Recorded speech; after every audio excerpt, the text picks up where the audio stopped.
Let's listen in. T minus 10, 9, 8, 7, 6, 5, 4, 3, 2, 1.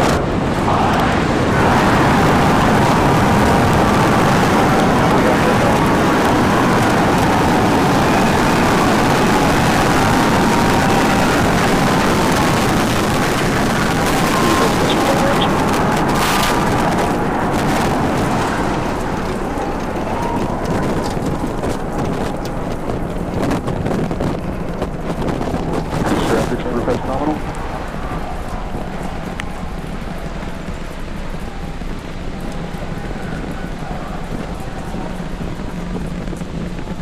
30 seconds into flight, we are feeling the rumble. We are seeing 33 out of 33 Raptor engines ignited on the Super Heavy booster. Booster and ship, avionics, power, and telemetry nominal. Acquisition of signal, Corpus Christi. Continuing to get good call outs. Our trajectory looking nominal, systems looking nominal. Just amazing to see all 33 lit up once again.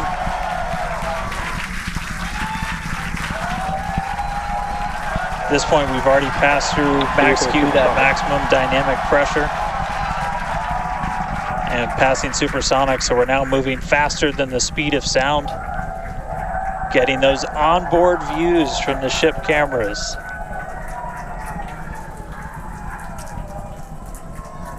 Now the next major milestone is going to be a hot staging maneuver. Again, we're going to be doing that in just about 90 seconds. To do that, we're going to shut down all but the 3 center Raptor engines on Super Heavy. That'll be our MECO, our most engines cut off. And then the clamps holding the 2 stages together are going to release. Starship second stage will ignite its engines, the RVACs first, the sea levels right after that. The sea level engines will be splayed or just kind of pointed out at about a 15-degree angle. So if you look close and we get good tracking, you might be able to see those center right after. And so those 6 engines will push Starship off of the booster.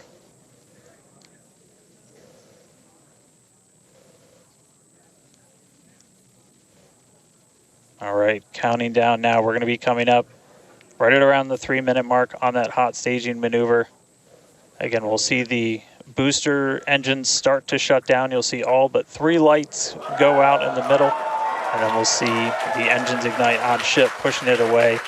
And that will start carrying the ship into space. Booster will start to do its flip and then move into the boost back burn, setting it up for eventual splashdown in the Gulf of Mexico. Stage separation.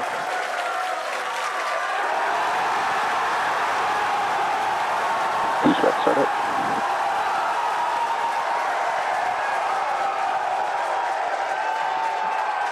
Hot staging confirmed. Boosters now making its way back, seeing 6 engines ignited on ship. Kate, we got a Starship on its way to space and a booster on the way back to the Gulf. Oh man, I need a moment to pick my jaw up from the floor because these views are just stunning.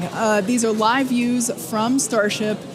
First stage is currently performing the ship avionics, power and telemetry nominal.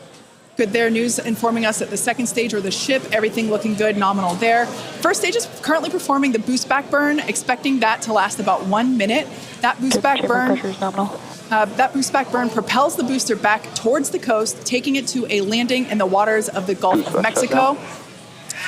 We're only using the Super Heavy boosters, 13 center engines from here on out.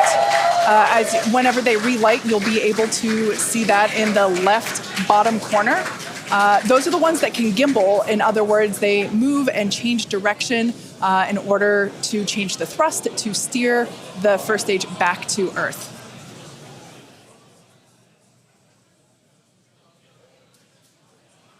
Wow, these are just incredible views coming to us. Everything is looking good for both the first stage on the left-hand side of your screen or the Super Heavy booster, as well as on the right-hand side of your screen, that is Starship, or we also refer to that as the ship. Now, the boost back burn was the first of 2 burns required to return it to Earth. The next one will be the landing burn, where all 13 center engines will initially ignite and then transition into a 3-engine burn to help slow it down. Now, just as a reminder of the Stage 1 test objectives, we're looking for controlled ascent, which we have so far. Stage separation, which, gorgeous, we cruised right through it, as well Vehicles as on a nominal trajectory. good news there telling us that the path that Starship is on is good. Now, Starship's second stage is still firing its engines, and as you heard, following planned flight path, the ship objectives, we're looking for hot staging, again, cruised right through that. We're looking to demonstrate controlled ascent as well as orbital insertion. Now, the bottom right-hand corner of the screen shows the ship engine graphics, so be sure to keep an eye on those. Yep, Kate, like this is just a phenomenal test so far. Super Heavy is performing beautifully today. It's on its return leg of the journey. Ship continuing to burn its 6 engines, those larger circles, the Raptor vacuum engines, the inner circles, the Raptor sea level engines. We're about 30 seconds away, just under 30 seconds away from the start of the boost back burn. Excuse me, the landing burn on the booster. You can see the grid fins rotating. Those hypersonic grid fins are guiding us through the atmosphere back towards our splashdown site. Again, we're going for a for a splashdown, a soft splashdown. So for landing burn, we're going to expect to see the 13 center engines light, rapidly bring down the booster's velocity, and then just the 3 in the center for splashdown. Let's see if that'll work.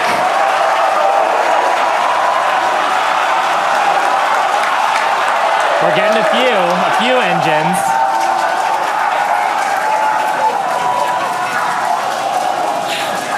And acquisition of signal. Let's see if we can get some other video of that. Now, this is a test objective today. It is still something that we're attempting to learn. And to make it that far, to demonstrate the controlled re-entry up to that point is pretty darn good. Ship continuing to look nominal with its ascent burn. This burn lasting about 6 minutes total. And we're expecting that this burn will end just after T+8 minutes, about a minute from now. So far, though, I mean, congrats to the team. Making it this far is farther than we've gone. Absolutely. On Flight 2. Just wonderful views and great engine performance from the vehicles.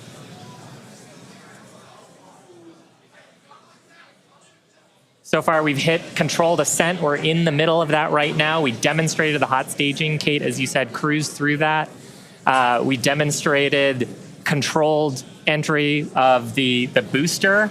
Just stopped a little short of the engine relay, but hey, that's something we can learn for the next one. Yeah. Now, that view that we just had moments ago was a live shot of Star Command. There you see it again. This is our Mission Control Center at Starbase, where vehicle operators are standing by. Now, the next milestone coming up is in less than a minute. At that point, ship will, or I'm sorry, actually it already has. Starship engine cutoff.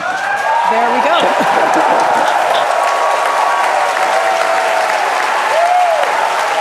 As you heard there, by the call out and from the crowd behind us, Starship Nominal Orbital Insertion.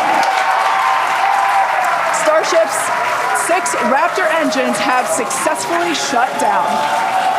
We heard a call out for nominal orbital insertion, which is incredible. Look at these views, Dan.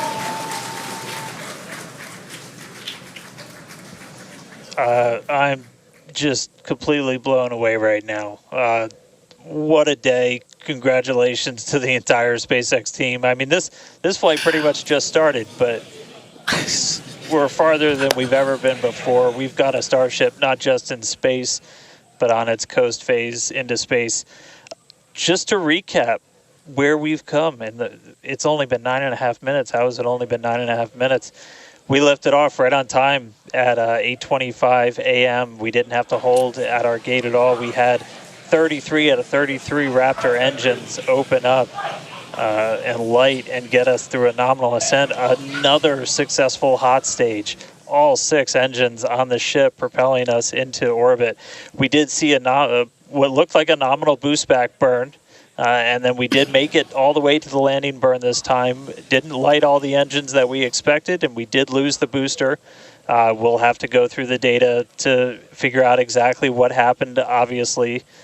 So be on the lookout for information about that. But wow, a ship in space. We've got a bunch of, as we said, ambitious objectives ahead of us.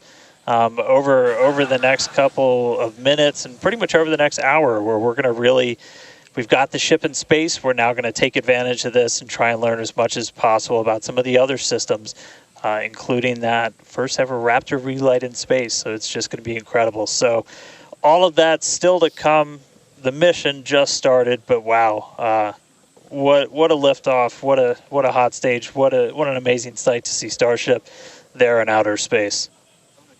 I can't believe we're seeing it in space. This is awesome. Wonderful. Now, we are going to be coasting for the next about 30 minutes or so. We'll be back around the T+40 minute mark.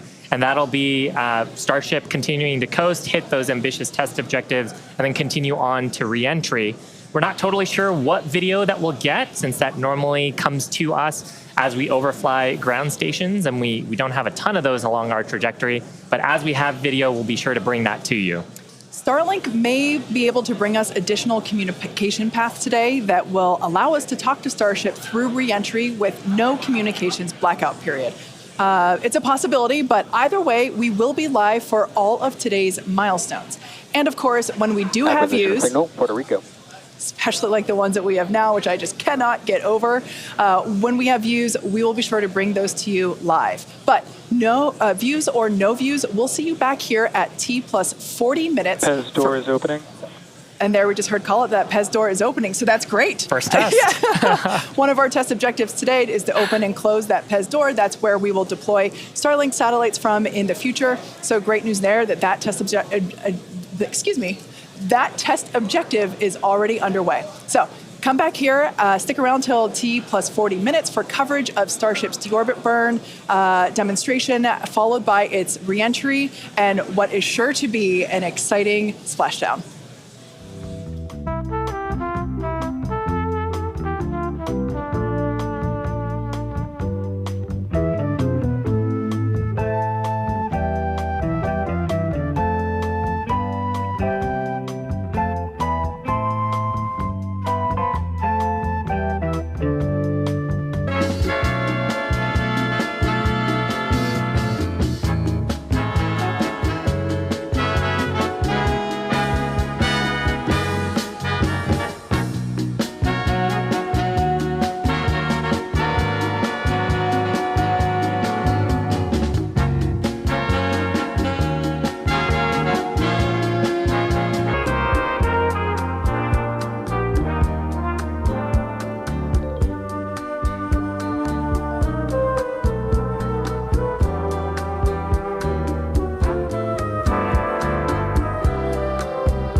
Acquisition of signal, part of its dock.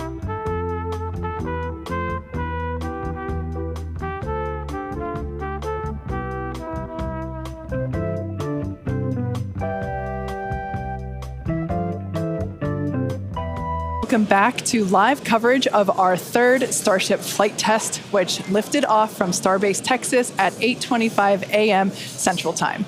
Our main objective today was to get through all of our ascent burns and collect as much data as possible, including a potential Starship entry. And we just came out of a coast phase and were treated to a number of HD views thanks to Starlink, including the Pez Door open-close test. So that was one of our test objectives today that we met. So that's awesome. It has been such a great day. It has been a phenomenal test day. Just to see booster lifting a Starship to ascent, ship completing its ascent. Just a wonderful day. Kind of to recap the objectives a little bit. Booster completed its ascent, ignited its 33 Raptor engines. We demonstrated a successful hot staging for the second time. Booster completed the boost back burn, didn't quite accomplish the landing burn, and then had a hard splashdown in the Gulf. Meanwhile, ship completely successful after the hot staging. We had a good 6-engine burn of the Raptor vacuum engines and sea level engines. And then we've commanded a number of demonstrations, including the Starlink satellite deploy demo, so the payload door, as well as a prop transfer demonstration. We do still need to do some data review on those. So as we get that data back, we'll be sure to update you on social for how those tests went. We are coming up on our next major milestones, which is an in-space relight of our Raptor engine for the first time, followed by re-entry and then landing in the Indian Ocean. Incredible. Yeah, that's right, guys. We should be just about 40 seconds away, 40 or 50 seconds away, if we do this relight demo. Do want to stress this is not a deorbit burn. In fact, it's actually going to function a little bit opposite of a deorbit burn. We're going to be raising our perigee with this burn for the lowest point of our orbit. This is just to demonstrate that we can relight a Raptor engine on ship while it's gone through a coast, while it's in outer space, while it's in microgravity, all of the different complexities that come with lighting this engine again after it's already done an ascent burn, but you're now coasting through space. This is going to be really important anytime we want to do in-space maneuvers in the future, like eventual deorbit burns, any of our translunar injections that'll have Raptor engines firing back up. We may not do it. There is all of the guidance is loaded into Starship's computer itself. So if it doesn't see the values that it needs to, we could just skip the burn. So we are waiting to find out if that's going to happen or not. If it doesn't, as we said in the beginning, we're on a pretty steep trajectory that we are coming home no matter what, regardless of doing a burn. This was done just so we can really, we're in a trajectory that's really not super susceptible to delta V changes in velocity. If we were to do a burn, we've got a pretty concise footprint in the Indian Ocean that we're going to be targeting for splashdown today. It does sound like we are skipping past the on-orbit relight demo this time.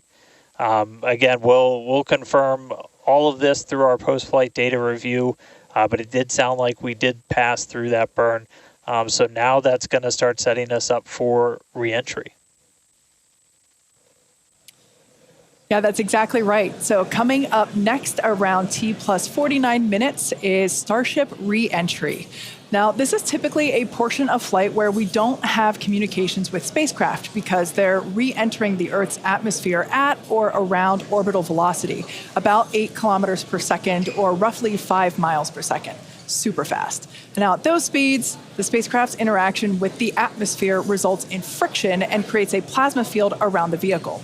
That blanket of plasma distorts communication frequencies, so we're basically left with a brief communications blackout. Now, we might get some telemetry back through a connection to the tracking and data relay satellite system, also known as TDRS. But if the plasma doesn't entirely block it, that connection will be at a very slow data rate and definitely too slow for any video. But that's why Starship and Starlink are a great partnership. Starship is so big that it will leave a wake or a hole in the plasma field as it flies through an atmosphere. You can think of a wake kind of like when you see a boat going through the ocean. It sort of leaves a trail behind it. There's some of those great views from from Starlink, giving us views of Starship's onboard videos. And so we're hoping that the Starlink on board will let us, just like we're seeing these videos now, see through that plasma field by maintaining a continuous communication lock with the satellites on orbit through the wake that Starship leaves behind. Now, this is only the second time that we're testing Starlink during re-entry. So even though we do have these great visuals now, don't be surprised if we manage to get some signal hiccups through. We're still learning about what that wake will actually look like in practice and whether we're able to get that live continuous high-speed data during re-entry. Yeah, that's right. And one of the really primary reasons we want to use Starlink is to just gather as much data as possible. It's been said the data is the payload on one of these flights, where we're putting this flight hardware in a real flight environment, trying to learn about it as much as possible. Re-entry is going to be a really critical phase of flight. We really want to know how the ship's going to perform, especially that heat shield, as we're going through the hypersonic re-entry. So if something were to go wrong during this re-entry, we want as many paths as possible to collect that information, that data, just to, again, just continually feed back into the Starship program to make each flight more reliable, more successful. Acquisition signal, Mariachis.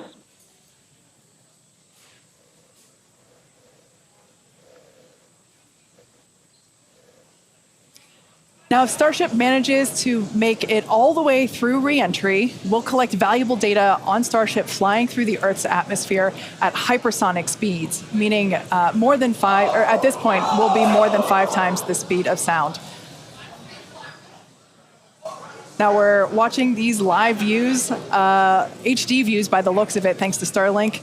You can see that the flaps there on the ship might be actuating.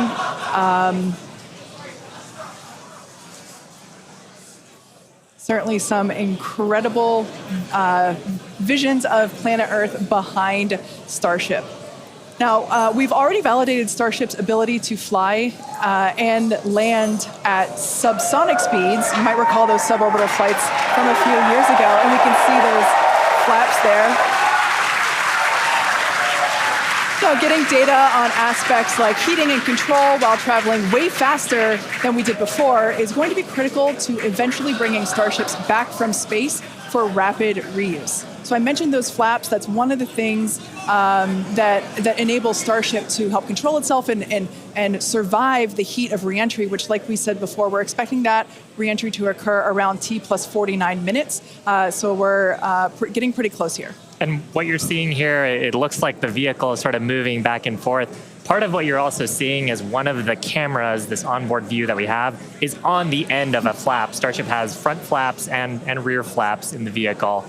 So we've got 4 of those. And oh man, we can see the heating on those flaps as we're starting to re-enter the Earth's atmosphere. This is where the Earth's atmosphere is doing the work to slow us down. Now, like we said, this plasma field is, wow, what a view. We hope to maintain these views throughout. Starship is so big that we're hoping that the plasma field doesn't entirely blanket the entire vehicle.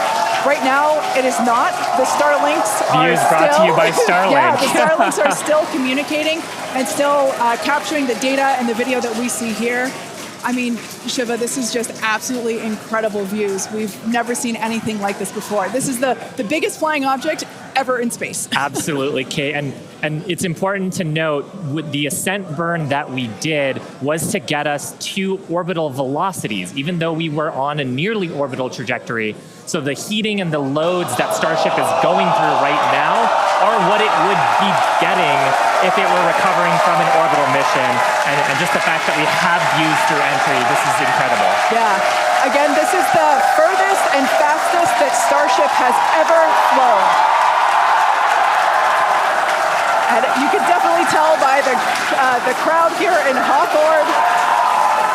The heat shield tiles doing their work. We talked about it earlier. Up to 2,600 degrees Fahrenheit that those heat shield tiles are dissipating as we are re-entering. Yeah, now this was one of the critical or rather the key mission objectives that we were hoping to hit today. We have never, like I said before, this is the fastest and furthest that Starship has ever flown. So this is the first time that we're getting to collect this re-entry data and understand how these 18,000 hexagonal heat shield tiles are working together to protect the belly of Starship as it re-enters the Earth's atmosphere. Once again, the atmosphere is doing us a big favor here by... 80 kilometers altitude. The atmosphere is actually doing us a huge favor here by acting as a braking system for Starship as it re-enters the atmosphere. And that's part of the reason why the flaps are so important. We're using the body of Starship and the drag from the atmosphere to slow us down from orbital speed, but you want the vehicle to remain stable. You want those heat shield tiles pointed down so they can absorb the heat of the Earth's atmosphere. And so that's the purpose that they are serving during the hypersonic phase and then again during the subsonic phase. Absolutely. So like we said, these views are being provided by a couple Starlink terminals that are positioned on Starship itself. As that plasma builds, we're hoping that we can bring these views back to you, but you can see the telemetry there on the right-hand side of your screen. If you watch closely, you can see the speed decelerating. Again, that's the friction of the atmosphere resulting in this plasma field, or excuse me, the blanket that is potentially blocking the Starlink terminals right now. So we'll bring those views back to you if we get them. But right now, for those of you that have recently joined, Starship is currently re-entering Earth's atmosphere.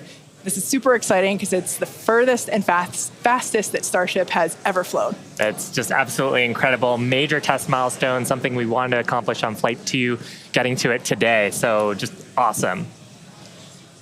Now, we actually have some heat shields here. So these are what's doing all the work on Starship right now. There are 18,000 hexagonal heat shields like these. So this one that I have is flat, like this is what would be positioned on the flaps of Starship, whereas Shiva has something a little different. Yeah, the one I have would be on the curved surfaces of Starship. I'll just put it in frame here. So we've got these attached at various points around the vehicle. Like you said, Kate, 18,000 of these tiles around, and they're doing the work to make sure that the structure of the vehicle doesn't carry all that thermal load so we can recover the vehicles eventually and get to rapid reuse on them. They're really lightweight. They sound a little different than I would have expected them to, but they are ceramic. And these are what's helping Starship survive through this period of entry. We're not sure how far we're going to make it. Again, this is the furthest that we've gotten in our test flight, but the further we fly, the more data that we can get, and that's ultimately the measure of success here, which, I mean, I think today has been a huge success given where we've gone and how much further we've gotten with both the booster and Starship itself. And one of the beautiful things about Starlink on board the vehicle, we were getting that high-speed video. High-speed video is a very high data rate, and usually video comes after you get your telemetry. So hopefully we were able to get some wonderful data throughout the entry period, which is normally something we have to wait for until after splashdown when we get that data off the data recorders. Yeah. Now, you mentioned before the flaps. Again, that the flaps are protected by the flat heat shields like I have. There are 4 of those positioned on Starship, 2 at the forward end or the top end, and 2 at the bottom or aft end. And they operate independently to aerodynamically control the vehicle's attitude or positioning during atmospheric flight and enable precise landing at the intended location. So today we are intending to splash down in the Indian Ocean, and we're hoping that we can make it that far, but regardless, it is an exciting end to what has been an exciting day. Absolutely, and I mean, we've had some tests in the past. We had suborbital campaigns where we have tested out the aerodynamic flaps at subsonic speeds, so that's below the speed of sound. At hypersonic speeds, well, supersonic speeds first, so faster than the speed of sound, and then hypersonic speeds, so that's more than 5 times the speed of sound. The equations of motion change, how the vehicle responds changes. So going through that control phase where we're going from faster than the speed of sound to below the speed of sound was one of the objectives today. Yeah. And that's actually a great point because we are expecting that entry subsonic period to occur around T+1 hour and 3.5 minutes. So we're not there yet. We're about 10 minutes away from that point. So again, that is when Starship would be traveling slower than the speed of sound, thanks to the atmospheric braking system. And so right now we're still waiting to see if we're going to get data back from this ship. We might be in a bit of a blackout period right now. So still waiting to hear the status on it. But yeah, we got to the actual entry portion of today. We started into peak heating, which was just a really big milestone. Starship is pretty unique in the way that it re-enters, especially for something reusable. The closest parallel has been the Space Shuttle. When we're comparing Starship to like when we bring a Falcon 9 booster back, we're talking about 20 times the energy given the velocity that we're moving at, and all of that energy just gets converted into heat, and then we need to use those tiles to just help dissipate that heat. They're not ablative like you would see on something like Dragon, which uses an ablative in the capsule shape. So they are these tiles that are made to be reusable. So any data we're getting on the actual temperatures it was seeing during heating, all of that is just really hugely valuable. Where Starship is really unique is, and Kate and Shiva have talked about it a couple of times, is once we're through this kind of hypersonic section and we get down to the subsonic. And that's where we really learned a lot and proved that Starship's really just its basic shape could work. And we did that during the suborbital campaign.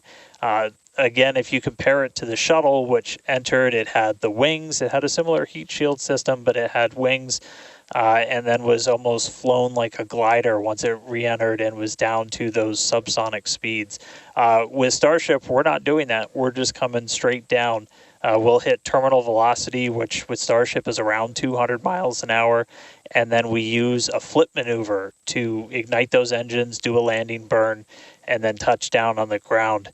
So you don't need a runway. We're doing that, again, designed because when we go to the moon, when we go to Mars, there's not going to be a runway there for us, and so that propulsive landing is going to be really important. This is an animation of pretty much what we were just watching on actual Starship video, which is pretty incredible. But we go through peak heating.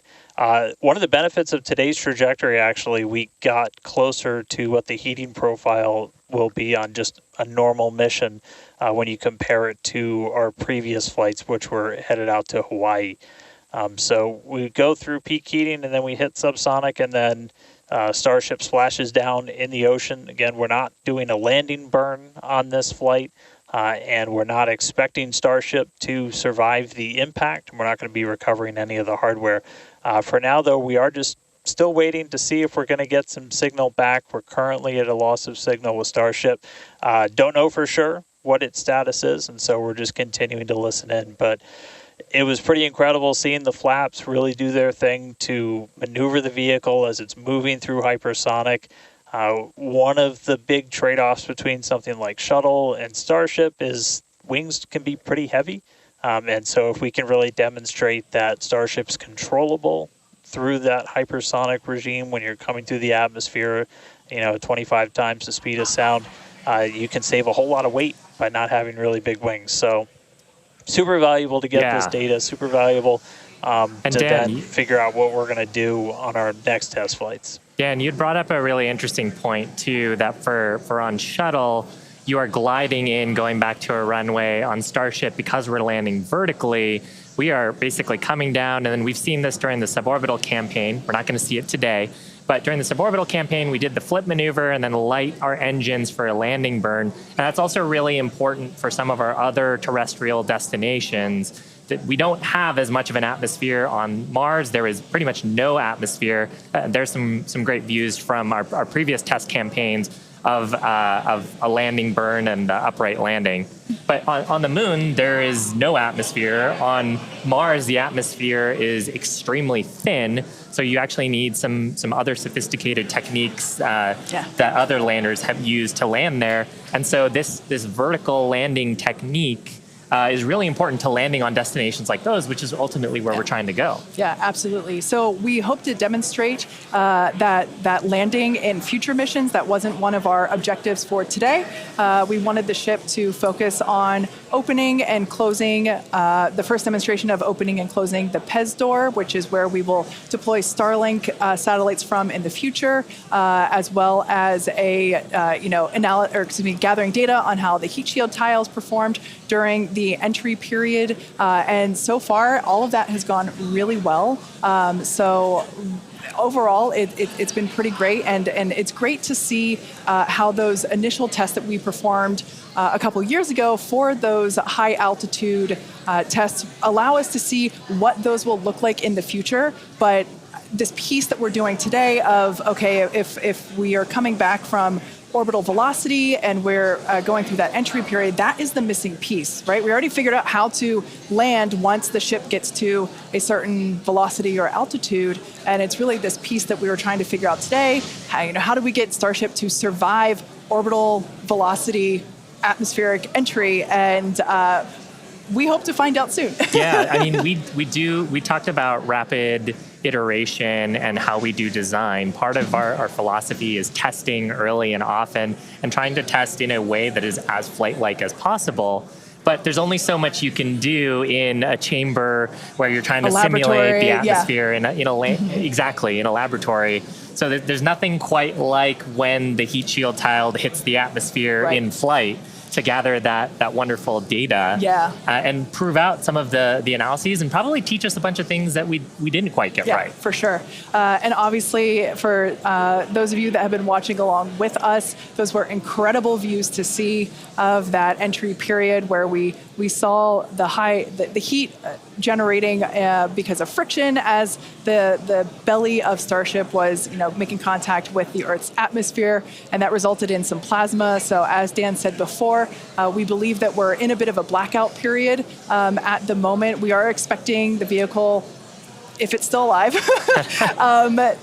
we would be expecting the vehicle to be approaching subsonic or slower than the speed of sound speeds in 3.5 minutes from now. So if it's still up there in one piece, it still has a way to go. We're not there just yet. But we saw that plasma field building up around the exterior, which can blanket the entire vehicle as it does with all of our Dragon missions, and we're at a loss for telemetry at that point in time. Yeah. So Dan's seen a lot of those with Dragon missions that he's supported.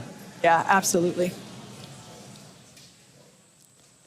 And we are hearing through some of the telemetry that it did look like we lost Starlink and our TDRS data flow at the exact same time. Now, if both of those signals are cutting out at the exact same time, that could mean we lost the ship. It has been several minutes since we've gotten any data from Starship.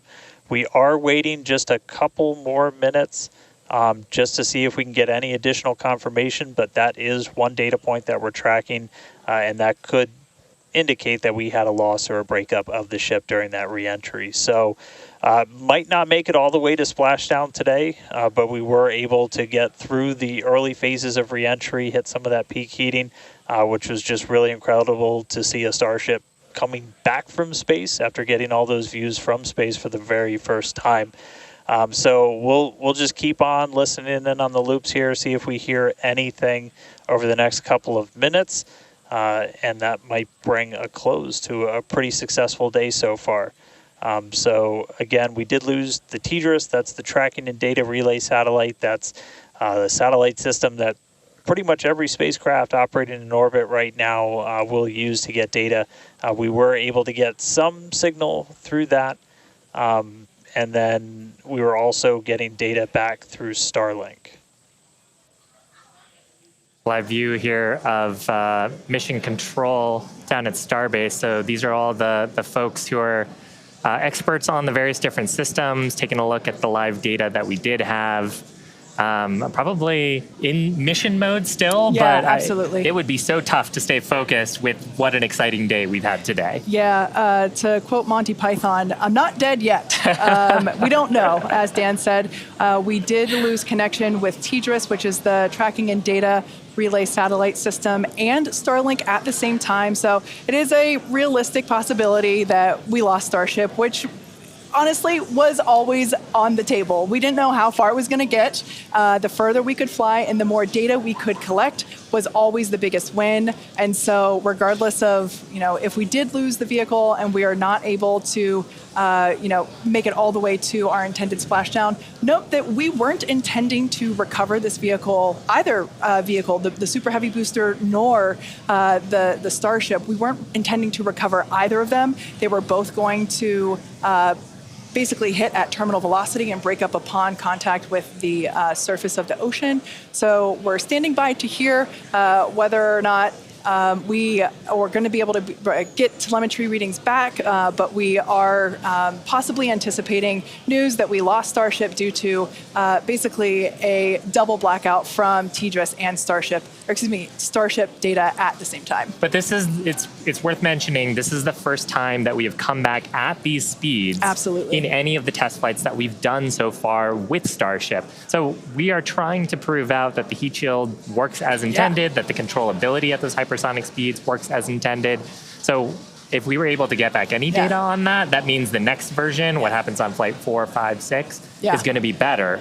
We must be able to get some because we saw incredibly gorgeous high definition views of that entry period whenever it was initially starting. So we must have gotten some data today there. has been otherwise a phenomenal day. Incredible. Liftoff on time, full ignition of all of the boosters, engines, successful hot staging, and then ship took it from there. Yeah, absolutely. We were able to see the ship actually make it further as well as the booster. We were hoping that the booster would perform a soft water landing, but we lost it during just before it was able to ignite the landing burn. But the ship continued on. We saw all six Raptor engines on the ship ignite and then shut down for second engine cutoff. And we saw some amazing views as well, and it's just been certainly a day that I will be taking many screenshots and using them as my computer desktop background for, until the next Starship launch. When we get even better views, I'm sure. Exactly. And we also hit a number of our other ambitious test objectives. We had a chance to at least initiate the commands for a propellant transfer demo within the vehicle. This is something that Starship's going to have to do in the future, and these sort of transfers haven't been done at this scale before, so that's a first as well. We also were able to demonstrate that the payload door functions. And we got to see that, Yeah, and so those commands were sent. Again, data review to come and make sure that everything performed as expected, but that's going to be critical to deploying payloads in the future once Starship becomes operational. So a number of test objectives hit, much more accomplished than Flight 2, and making steady progress towards a fully, rapidly reusable, reliable Starship. Absolutely.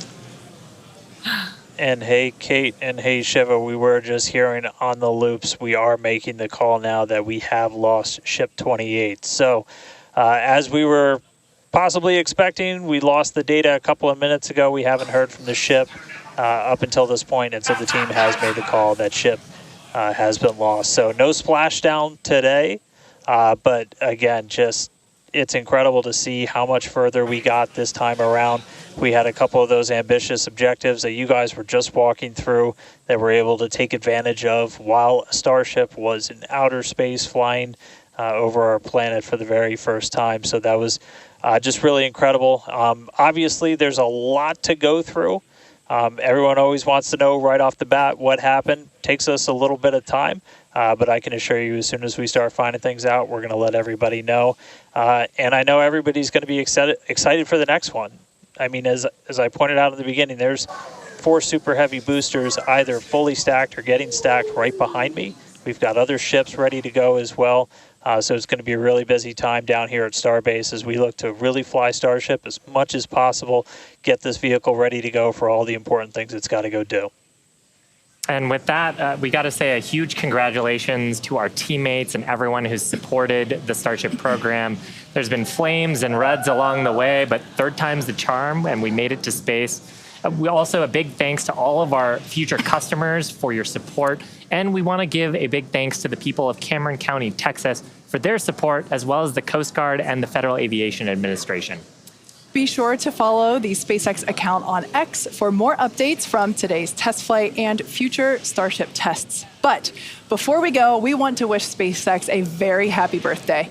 The company was founded on this day in 2002 when it basically consisted of this small team, a carpet and a mariachi band. I don't know about you, but we're feeling 22. Also, it's Pi Day.